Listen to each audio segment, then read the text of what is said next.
welcome to my channel The Blessed Physicist.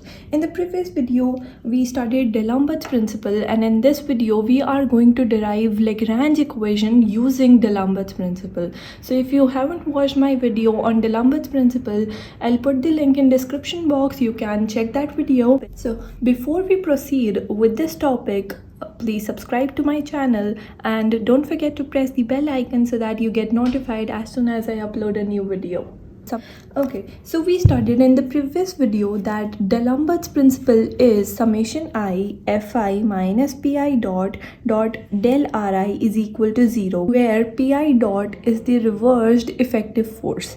Okay, so how we are going to derive Lagrange equation using D'Alembert's principle? We are going to break this D'Alembert principle into two parts. One part will contain fi and the other part will contain pi dot. So let us study the first piece, which is summation I fi dot del ri. Okay, now we know that the coordinate transformation equations are ri is equal to ri q1 q2 q3 up to qn comma t. Here n is the degree of freedom, that means n number of independent coordinates, where n is equal to 3n minus k, you know that. Okay, so let us take the total time derivative of ri, which is dri by dt. It is equal to curly ri by curly q1 dq1 by dt plus curly ri by curly q2 dq2 by dt, and so on up to curly ri by curly qn dqn by dt plus the time derivative of t. Okay, curly ri by curly t dt by dt. Okay, so what we are left with is we are going to write whole of this in compact form as we know dri by dt is vi. Okay, so vi is equal to summation j curly ri by curly qj dot plus curly ri by curly t. So let us take this as equation number 2. First equation was the first piece of D'Alembert principle. Okay, now we know what is vi. Now what we are going to take is we are going to take variation of this ri. So variation is del ri. Okay, so what will be del ri? Del ri is equal to summation j curly ri by curly qj del qj plus curly ri by curly t del t. Right, we know that there is no variation in time, hence del t is equal to 0. So we are left with del ri is equal to summation j curly ri by curly qj del qj. Okay, so we are going to put this value of del ri back into equation number 1, which is the first piece of D'Alembert principle, fi dot del ri. Okay, so we are going to substitute del ri here. So what we are going to get is summation I fi a dot del ri is equal to summation I summation j fi a curly ri by curly qj del qj is equal to, what we are going to do is we are going to take this summation I inside, and all the quantities that are getting summation over j will be taken outside of this bracket. Okay, just look at this expression. So summation I fi a dot del ri becomes equal to summation j. Summation j has been taken outside of the bracket and summation I inside the bracket. Summation I fi a curly ri by curly qj bracket closed and then del qj. Okay, so why we are doing this? Because we know that this bracketed term is equal to qj, which is the generalized force. Now some of you might be thinking that we have taken summation I over this quantity and we have j index here inside the bracket, so why we are not taking summation j here? So let us study it here. You all must be aware about dummy indices and running indices. Okay, so qj is equal to summation I fi a dot curly ri by curly qj. Okay, so j is our running index and I is our dummy index. So we do not take summation over the running index. The summation is taken over the dummy index. Okay, so that's why we haven't written summation j inside the bracket. So if you don't know this, just learn it. You are going to learn this in your mathematical physics class in the unit tensors. Okay, so we know that this bracketed term is qj. We already know this. I'm going to put link of that video of generalized force in the description box. We have summation I fia dot del ri is equal to summation j qj del qj. Okay, so next what we are going to do is we are going to put the value of this back into our D'Alembert's principle. Okay, so our D'Alembert's principle was this. Okay, so when we put the value of fi dot del ri, we get this expression. Just have a look at this. So we get summation j qj del qj minus we are still left with this term. We have to solve this. Okay, minus summation I j pi dot curly ri by curly qj del qj is equal to 0. Now let us try to solve the second piece. Our second piece is summation I pi dot del ri. Now note that we have a negative sign in the original equation, so we are going to calculate the positive term and then add a negative sign to it. I mean, we are going to subtract it from the first piece. Okay, so you know that momentum pi is equal to m into v, mi into vi, and we know vi can be written as ri dot. So we have written it like that, pi is equal to mi ri dot. So if we take time derivative of pi, we get pi dot is equal to mi ri double dot. Okay, so our second piece, summation I pi dot del ri, becomes equal to summation I.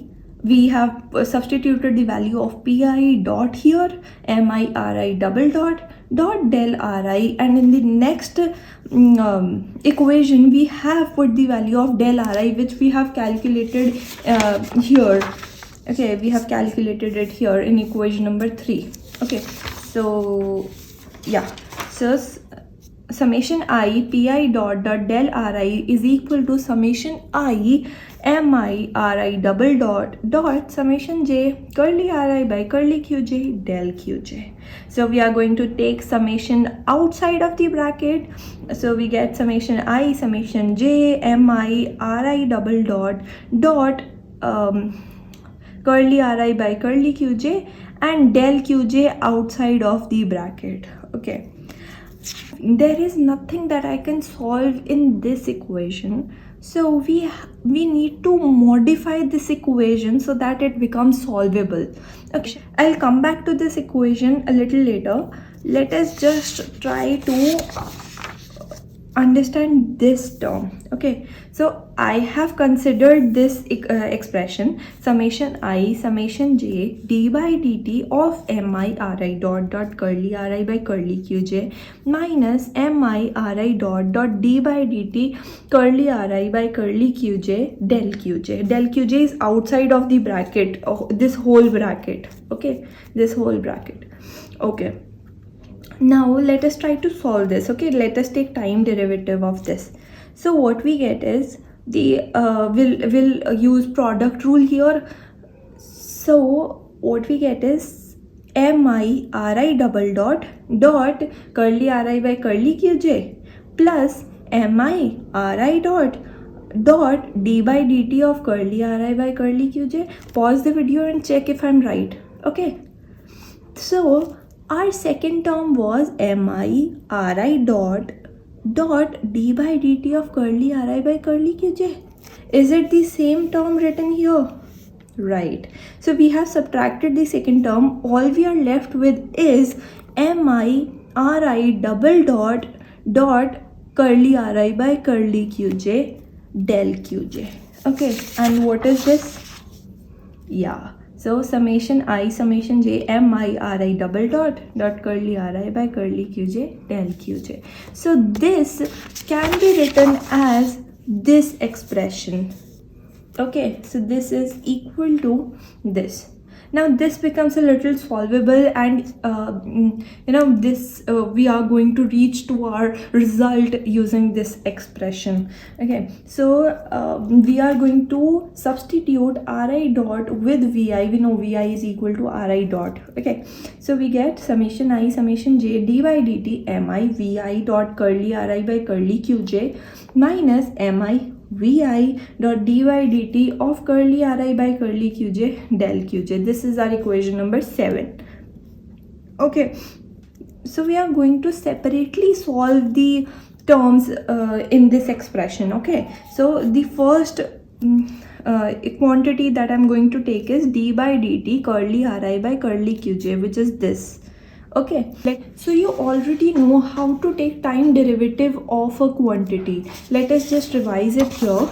Suppose our quantity is ri, so ri depends on q1, q2, q3 up to qn comma t. So how will you take time derivative of ri? You are going to write it as curly ri by curly q1 dq1 by dt plus curly ri by curly q2 dq2 by dt, and so on up to curly ri by curly t dt by dt.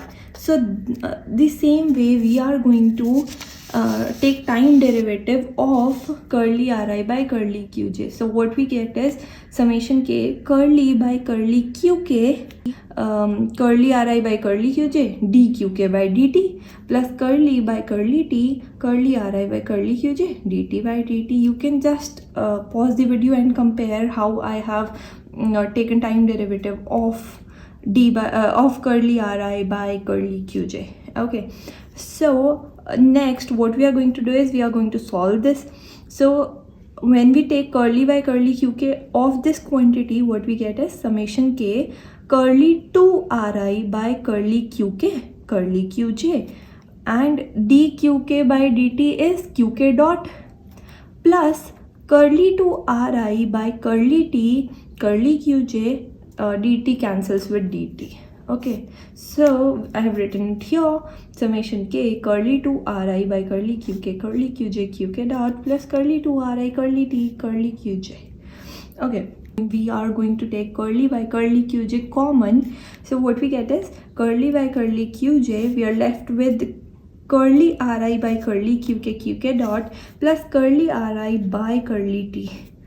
Have you seen this expression anywhere? Can you just think of what it is? So, isn't it the time derivative of ri? So we get curly by curly qj dri by dt, which is equal to curly vi by curly qj, because we know dri by dt is equal to vi. Okay, so what we get is d by dt of curly ri by curly qj is equal to curly vi by curly qj. Okay, we have obtained one of the quantity here. Now we are going to solve for curly ri by curly qj. How? Okay, let us come back to our equation number 2, which is for vi. Vi is equal to summation j curly ri by curly qj qj dot plus curly ri by curly t. Okay, so take partial differentiation of vi with respect to qj dot. Okay, so what we get is curly ri by curly qj plus 0. Okay, so we have the value of curly ri by curly qj as curly vi by curly qj dot. So we are going to substitute this equation number 9 and this equation number 8, which we solved a few minutes earlier, back into equation number 7. So we get summation ij pi dot del ri is equal to summation I j ti dot curly ri by curly qj del qj. I have written it as it is, which is equal to summation ij d by dt. Let's do it side by side. Okay, we get summation I summation j d by dt mi vi curly vi by curly qj dot minus mi vi curly vi by curly qj del qj. Okay, so we can write it as summation j d by dt of curly by curly qj dot, we have taken it outside, and summation I half mi vi square. Just try to solve this expression. When we take curly by curly qj dot of this, we get twice of half of mi vi curly vi by curly qj dot. Okay, minus curly by curly qj summation I half mi vi square. We can write this as this. Okay, so all of us know that what is half mv square. Half mv square is our kinetic energy, which is represented by T. We are going to replace half mi vi square with T here. Okay, so we get summation j d by dt curly T by curly qj dot minus curly T curly qj del qj is equal to 0, where T is equal to summation I half mi vi square. So we have solved the second piece of D'Alembert equation as well. So our D'Alembert principle will now become summation j qj del qj minus summation j d by dt curly T by curly qj dot minus curly T by curly qj del qj is equal to 0. Or we can write it as, we are going to take del qj common and negative sign as well. Okay, so we get d by dt of curly T by curly qj dot minus curly T by curly qj minus qj del qj is equal to 0. So the constraints on the system are holonomic. That means the constraints are independent of velocity qj dot. So qj are independent of each other, and hence to satisfy the above equation, the coefficient of each del qj should separately vanish. That means this bracketed term has to be equal to 0. So what we get is d by dt curly T by curly qj dot minus curly T by curly qj is equal to qj. Okay, we know that j goes from 1 to n. So now there will be three separate cases. The first case is when the system is conservative. That means when the system is conservative, the force is derivable from the potential V, which depends on the position r. Okay, V is equal to VR and Fi is equal to minus del IV. That means it is potential gradient, negative of potential gradient. That means it is equal to minus curly V by curly Ri. Okay, so how we can write Qj, which is the generalized force, which is equal to summation I Fi dot curly Ri by curly Qj. We are going to substitute the value of Fi here. So we are going to write Qj is equal to negative of summation I del I V dot curly Ri by curly qj, which becomes equal to minus summation I curly V by curly Ri curly Ri by curly qj. Curly Ri cancels with each other, so we are left with qj is equal to negative of summation I curly V by curly qj. Here we have it. So this equation number 10, becomes equal to d by dt curly T by curly qj dot minus curly T by curly qj is equal to minus curly V by curly qj. Okay, so we are going to take this curly V by curly qj on the RHS to the LHS. So we get d by dt of curly T by curly qj dot minus curly by curly qj T minus V is equal to 0, right? This is all mathematics, nothing to think about it. Now we know that our V depends on the position and not on the velocity. Okay, so can I just write this term as d by dt curly t minus v of curly qj dot, because we know when we are going to write curly v by curly qj dot, this has to be equal to 0. So this doesn't matter if I'm writing v here. So we get d by dt of curly t minus v by curly qj dot minus curly t minus v by curly qj is equal to 0, because v is not a function of qj dot. Okay, so we are going to take this t minus v is equal to L, which we will call as Lagrangian. So here we have put t minus v is equal to L. So for the conservative system, d by dt curly L by curly qj dot minus curly L by curly qj is equal to 0, where j ranges from 1 to n. Okay, this is Lagrange equations of motion, or we can call it as Euler-Lagrange equations. Okay.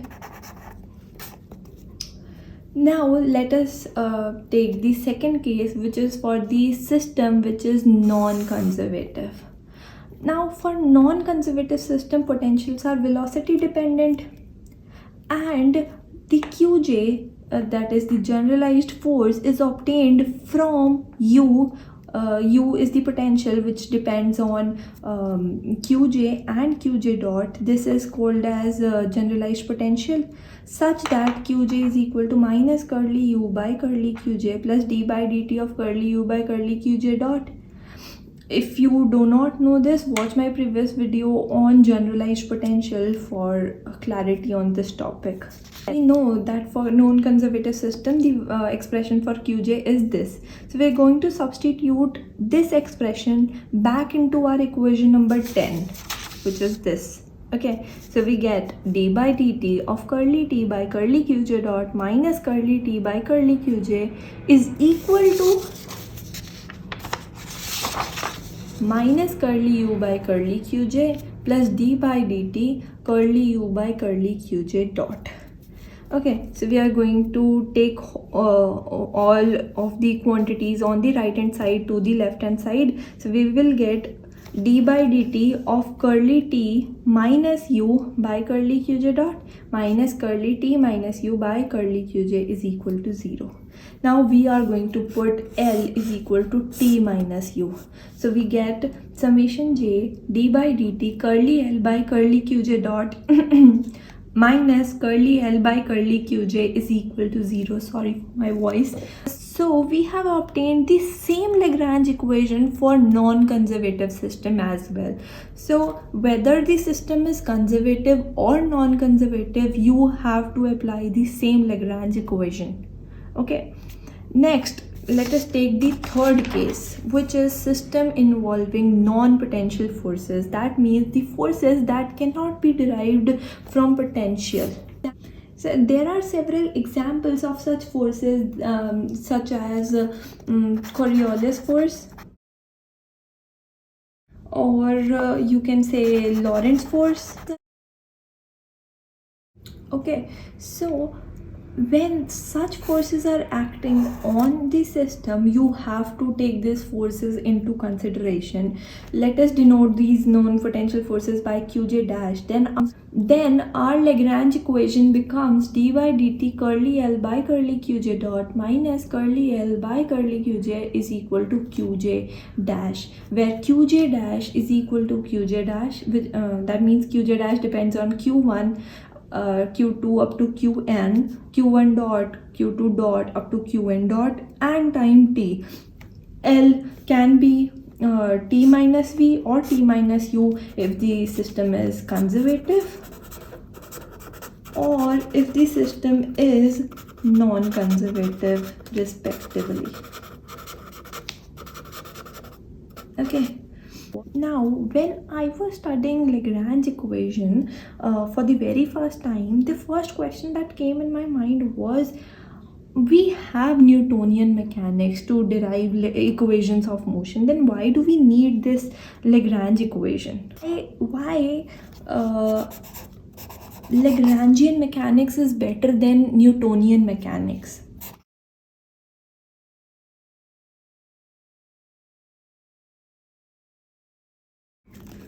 pause the video and think about this question.